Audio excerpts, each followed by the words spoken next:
budaya, salam kebajikan. Hari ini saya, Ibu Ika Panggilintia, seperti biasa memampu mata kuliah Bahasa Indonesia. Hari ini kita akan belajar tentang ragam bahasa. Ada baiknya sebelum kita memulai perkuliahan, kita mulai dengan membaca doa. Namun ini akan ada hal yang berbeda. Silakan untuk semuanya berdiri terlebih dahulu ya. Atas menggapai bintang, tangan ke samping burung yang terbang, tangan ke depan ikan berenang, guru yang rapi siap berdoa. Silakan kepada Kosma, boleh ke depan untuk memimpin doanya. Duduk aja. Baik teman-teman, untuk mengawali pembelajaran kita pada hari ini, alangkah baiknya kita mengawali dengan pembacaan doa. Berdoa dimulai.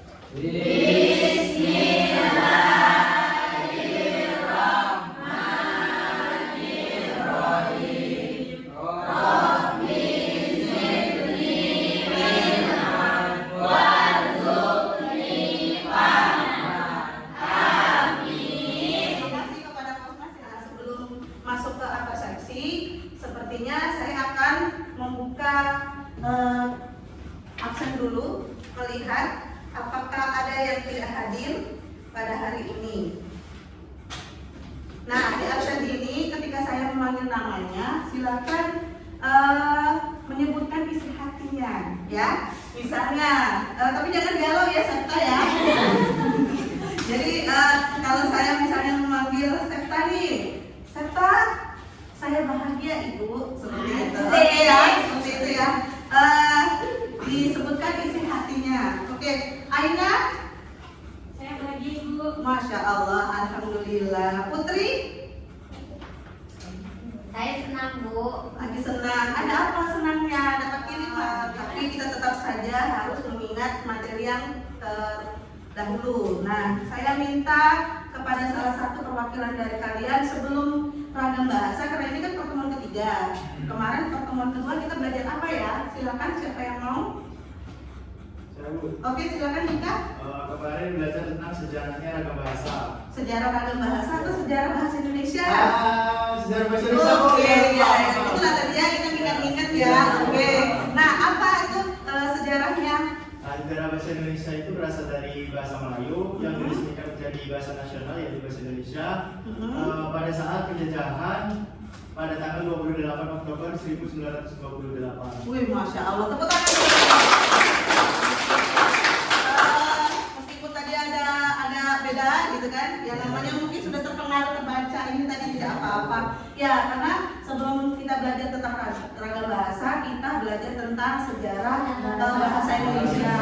Di antaranya memang sebelum kita punya bahasa nasional yaitu bahasa Indonesia, kita itu masih bahasa Melayu. Bahkan banyak juga dari pemuda-pemudi yang saat itu tergabung kepada Yogyakarta dan Yom Celebes menggunakan bahasa daerahnya sendiri-sendiri. Sehingga kapan kita mau bersatu ya, kalau seandainya belum punya bahasa pemersatu yaitu bahasa Indonesia.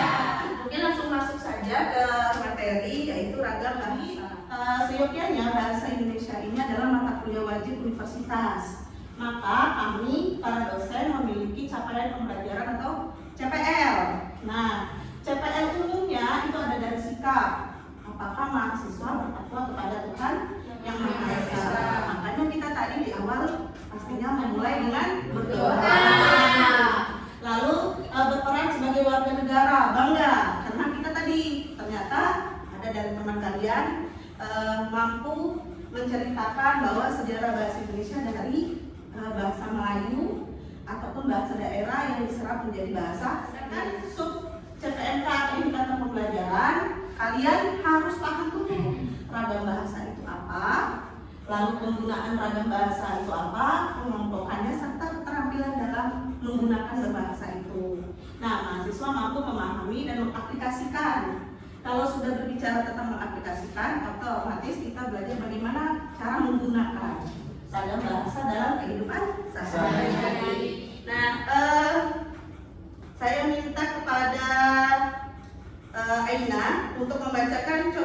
yang Christine Riyadi ini? Boleh? Bebas? Ragam bahasa Christine Riyadi 2023. Ragam bahasa atau variasi bahasa muncul karena ketidakhomogenan penutur. Penggunaannya disesuaikan dengan situasi komunikasi seperti hubungan antar pembicara, topik, medium, dan konteks sosial. Nah, gitu ya. Jadi ingat, berarti situasi saat kita komunikasi otomatis juga mempengaruhi tentang ragam bahasa. Sehubungan dengan juga sekali ini tadi, ragam bahasa adalah variasi bahasa yang berdasarkan pemakainya siapa, topiknya apa, hubungan pembicaranya apa, lawan bicara, serta medium atau tingkat pembahasan yang mau kita bicarakan. Nah, di sini ragam bahasa itu ada juga situasinya yang menentukan ragam tersebut, dalam situasi resmi dan tidak resmi. Nah, apa yang kita lakukan saat ini tadi? Kita adalah melakukan ragam situasi resmi. Kita boleh tidak menggunakan bahasa daerah di dalam perkuliahan? Tidak. Nah, nanti silakan kalian menggunakan bahasa daerah ataupun kalian menggunakan bahasa gaul, tapi di saat situasi resmi. Gitu. Nah, kira-kira kalau yang kalian baca ini ragam apa? Ayo. Ragam tulis, karena sesuatu yang tertulis lalu dibacakan. Nah, yang seperti Aina lakukan tadi, dia akan menjadi ragam bahasa lisan karena kita bacakan. Nah, jadi apapun yang sudah kita utarakan itu adalah bagian dari ragam lisan. Seperti itu. Nah, biar kekinian, nah seperti itu ya. Kalau ibu kasih contoh yang ragam lisannya yang zaman-zaman sekarang kayaknya agak kurang seru. Nah, pasti sudah tahu tentang Dilan dan Milea ya. Dan ibu dengar-dengar di kelas kita itu ada. Nah, oke, silakan ibu minta tolong Aceng, Ceng. Mau dengan siapa, Ceng? Iya. Oke, silakan Aceng dengan Zah. Eza. Oke, kita praktek ya. Jadi ini jadi Mileanya. Lagi jadi Dilannya. Ini jadi Mileanya. Nah, yang ini ragam bahasa lisan sebagai Dilan, yang Mileanya hanya yang di bawah. Silakan dibacakan aja. 10 kali bukan? Iya, boleh. Kami ngomong ke Iya. kayak mana bu? Iya, kan ini Milea. Harus mengekspresikan apa gimana? Boleh, karena dia lisan kan. Jadi aku bagaimana kita mengekspresikan bahasa lisannya.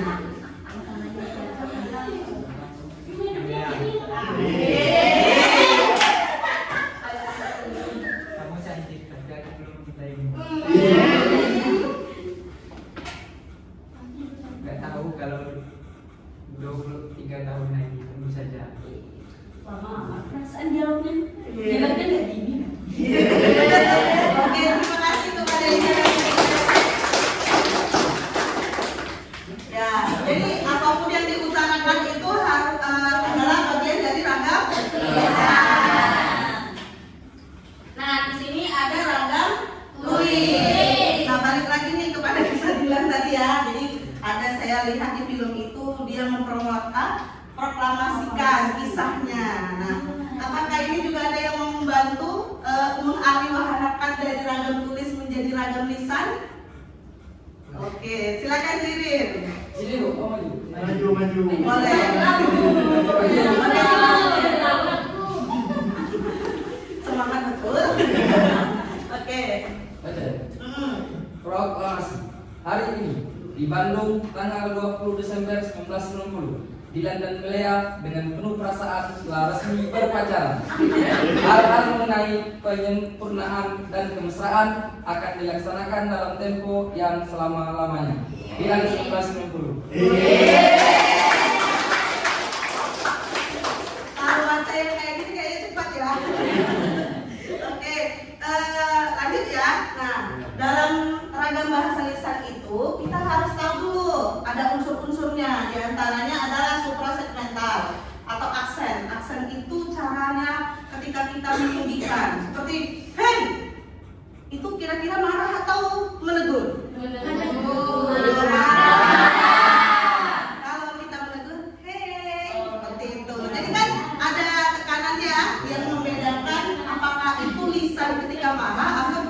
menyapa seperti itu. Lalu paralingual atau gerak-gerik tangan semua mata. Itu marah-marah. Mata kayak gitu kan. Tapi kalau itu kan jadi seperti itu ya. Kayak tadi tuh si siapa Iza tadi tuh malu itu, makanya dia ada kayak gini kan. Lalu ada komunikasi secara langsung, saya juga terikat oleh kondisi dan situasi. Saya mau bertanya kepada Ulfa, boleh nggak Ulfa menyebut dirinya aku kepada ibu? Tidak boleh, Bu. Bolehnya apa? Saya. Saya. Nah itu karena memang ada sesuatu yang terikat. Boleh nggak ibu manggil Ulfa itu kau? Tidak, Bu, karena tidak mau. Iya, lebih bagusnya apa? Kamu atau Anda. Seperti itu. Jadi memang ada sesuatu yang terikat oleh kondisi, situasi dan waktu. Waktunya apa? Oh, saat pembelajaran. Situasinya saat resmi. Lalu kondisinya saya adalah yang dituakan dan itu adalah mahasiswa saya. Seperti itu ya. Terus struktur kalimatnya yang kurang baik dan tidak menghambat komunikasi. Dengan artian kalau yang namanya lisan itu lebih memudahkan tahu struktur. Karena kalau kita ngecek, ini marah dah yo, ibunya marah dah ya. Karena kenapa? Ternyata ada tanda seru. Nah seperti itu. Jadi kalau di dalam lisan itu kita lebih mudah dalam berstruktur kata. Nah kalau tulis, jadi unsur. Makanya kita tidak tahu kalau dicek itu tuh dia marah atau biasa aja gitu kan.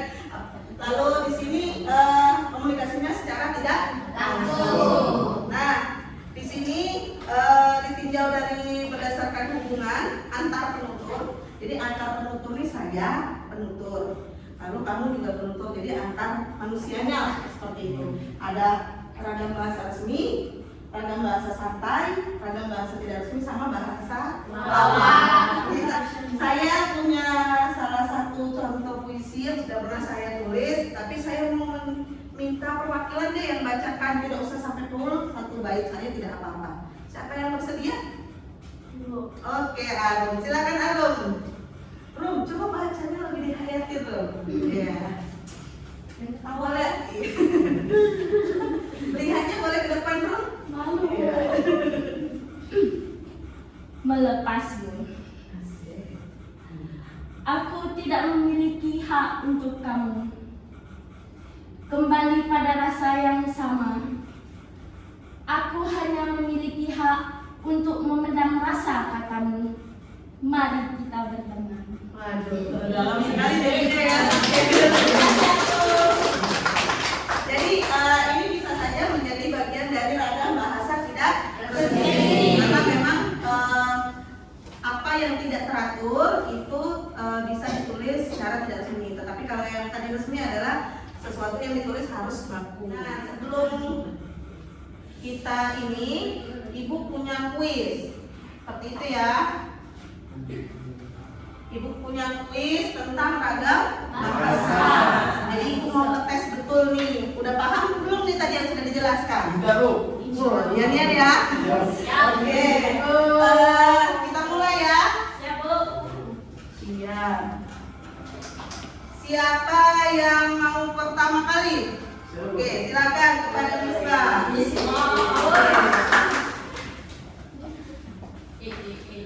Boleh dipilih. Bebas, Bu. Ya.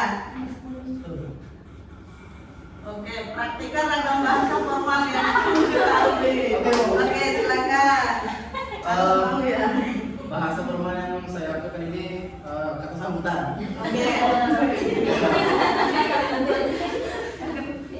Hadirin semua, untuk mengawali sambutan ini, marilah kita memanjatkan puji serta syukur atas kehadiran Allah Subhanahu wa taala. Karena berkah limpah rahmatnya kita masih diberi kesehatan dan juga kesempatan sehingga masih dapat hadir di tempat ini. Yang kedua, salat dan salam adalah kita panjatkan atas kehadiran atas junjungan Nabi besar Muhammad sallallahu alaihi wasallam dengan lafaz Allahumma shalli ala sayyidina Muhammad wa ala ali sayyidina Muhammad. Oke, keren.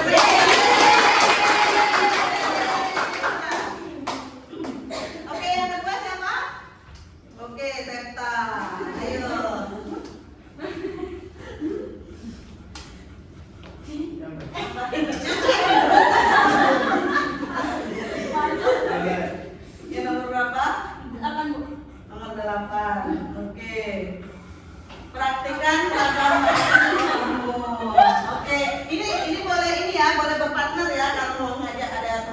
diajak. Dika dengan itu Pipit. Pipit, oke. Mau nggak diajak? Mau nggak? Oke, silakan. Kepada Dika dan Pipit diajak sama Fitri nih. Diajak sama Seta. Seta mau ngapain diajak temannya? Mau memperkenalkan apa dari bahasa radio daerah ya? Iya, nyebutkan bahasa daerahnya Oh, masing-masing. ini orang Jambi nih. Dia bahasa daerah. Oke, karena ragam bahasa daerah boleh ya dia menggunakan bahasa daerah. Oke, bahasa apa aja? Yang pertama makan.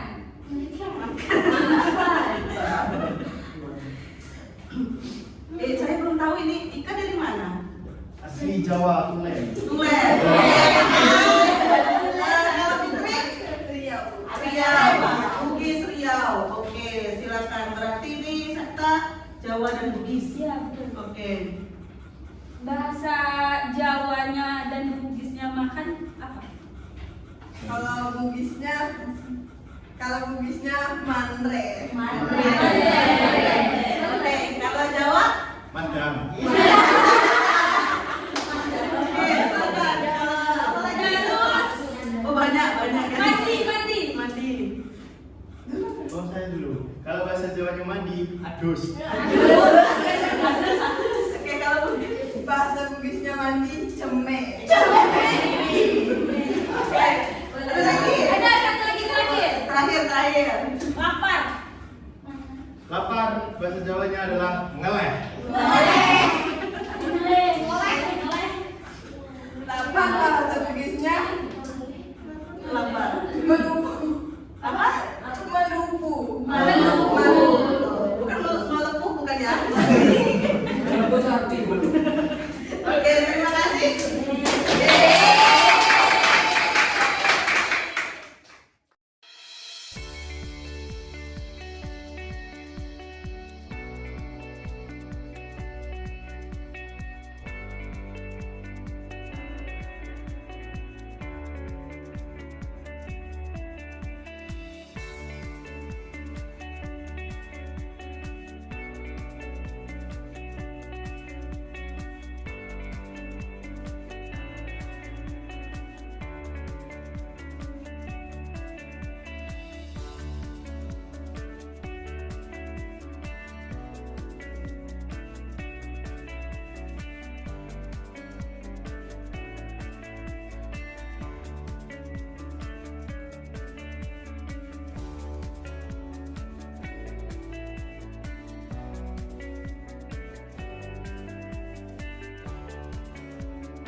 Sudah paham tentang bahasa? Jadi ibu minta tolong dong satu orang yang bisa menyimpulkan. Sayap kanan, sayap kiri. Saya tengah aku. Kalau dia tengah ya, oke. Apa Ceng? Ya Bu, izin sedikit menyimpulkan tadi dengan apa yang telah kita pelajari Bu. Bagi saya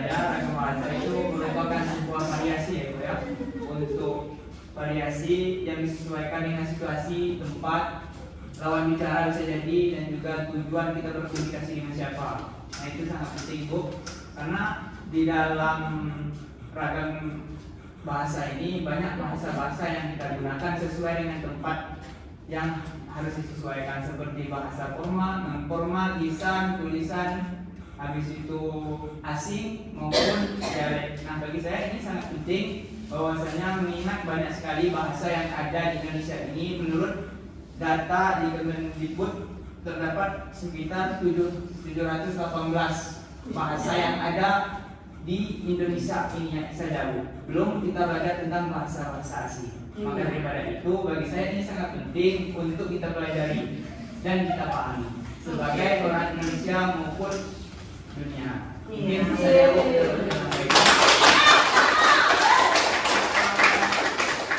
Keren sekali Aceng, simpulannya. Jadi kita itu memang harus belajar tentang ragam bahasa itu karena kita khususnya ya, kayak kita besar di Jambi, kuliah di Jambi, jangan cuma tahu bahasa Jambi. Iya, kayak tadi kita akhirnya tahu kalau bahasa Jawa itu mandi tuh aduh, bahasa apa namanya tadi? Bugis. Tadi apa?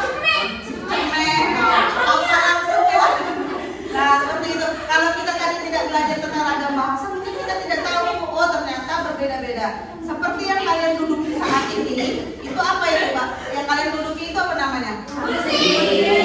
Kira-kira dari ragam bahasa apa? Ayo. Bahasa Arab yaitu Jadi bahasa Indonesia itu juga ada resapan dari bahasa-bahasa asing. Informasi itu dari bahasa Inggris, information. Lalu ada bahasa Belanda kompor. Kompor mereka ya kompor, kita juga kompor seperti itu.